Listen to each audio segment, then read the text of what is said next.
Why do we still call it the justice system if there's no justice? So guys, I want to give you all my thoughts on the Brock Turner incident. If you guys don't know what that is, the short synopsis is Brock Turner was a big star for Stanford Athletics. He was a member of the swim team, and apparently he was really, really good. A couple months ago, he was found raping an unconscious girl behind a dumpster on the Stanford campus. Reports say that when she went to the hospital, she had abrasions on her skin, and she had penetration trauma. She also claims that she does not remember being with anybody on that night. The court only gave him 6 months for his entire sentence for raping an unconscious girl and also possibly abusing her. Like, she had dried up blood on her elbows and on her hands. And I mean, they said also in the hospital reports that she had significant trauma besides the penetration trauma. So with all the evidence being stacked up against him, and with all of the witness reports coming in, he only got 6 months? 6 months, max. Now, I kind of have heard some different things about Brock Turner.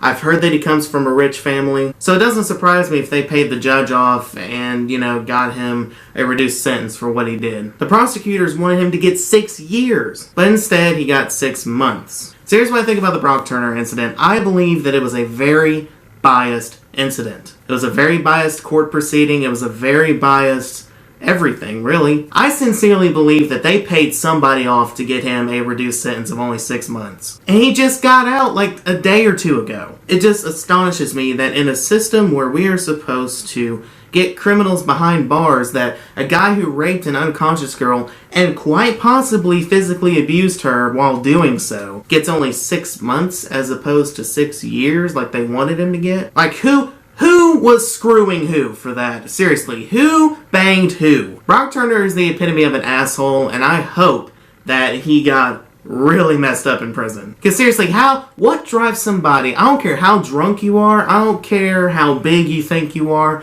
I don't care how secretive you're being. What drives somebody to rape an unconscious person, period? Boy or girl? What goes off in your head that makes you think that that's a good idea? Rape in and of itself is wrong. If they say no, that means no. But seriously, when they're unconscious, they don't have that ability to say yes or no. That's just the lowest thing you can do on that scale. It just amazes me because, Brock Turner, he's a rich white kid. He's a very stereotypical white guy. And it's hard for me to not believe that it is not a biased court proceeding. Obviously, the judge probably felt for me and was like, well, maybe he's got a promising future as an athlete. We don't want to take that away, especially since he's going to Stanford and his family is very, very rich and they have powerful friends. Like, really, is that where the justice system is at this point? If judges and prosecutors and attorneys have that kind of mindset that all they have to have in order to sway their decision is money, there are probably people serving life sentences for something they didn't do. Right now, in this present day, there are probably people who are doing that. And the murderers and rapists and all those people are out walking the streets today. That's freaking scary. This is why I feel that the polygraph test needs to be pushed more and more in our justice system. Sit somebody down, hook them up to this thing,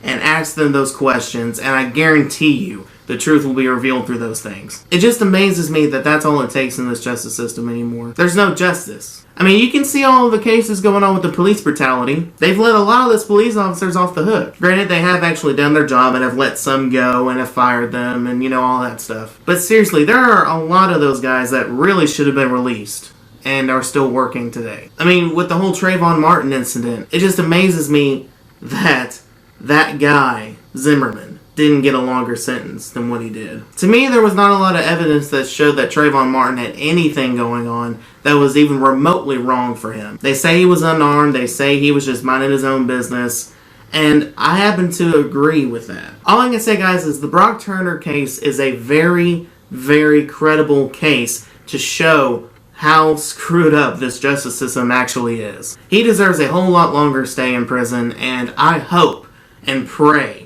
that he gets what he deserves, and that he is kicked off of that team, he's kicked out of Stanford, and that his family just gets completely alienated from any of their powerful friends that they may have. I mean, I want this guy to feel the most alone that anybody can feel. Like, seriously, I hope this guy gets what he deserves. He sure as heck didn't get it from the justice system, so let us, the people in society, give it to him. I just have no tolerance for people who can take advantage of somebody on that scale. I literally don't. I have no respect for that guy. So guys, tell me what you think in the comment section down below. Please tell me how you feel about the Brock Turner case. And if you like my ideas and you like my opinions and you can respect me for my opinions if yours are different, then like this video. Also, go follow me on my social medias. It'll be up here. The names and all of that will be up here, and the links will be in the description boxes below. And of course, share this video and subscribe to me if you guys are new, and I will see you guys later.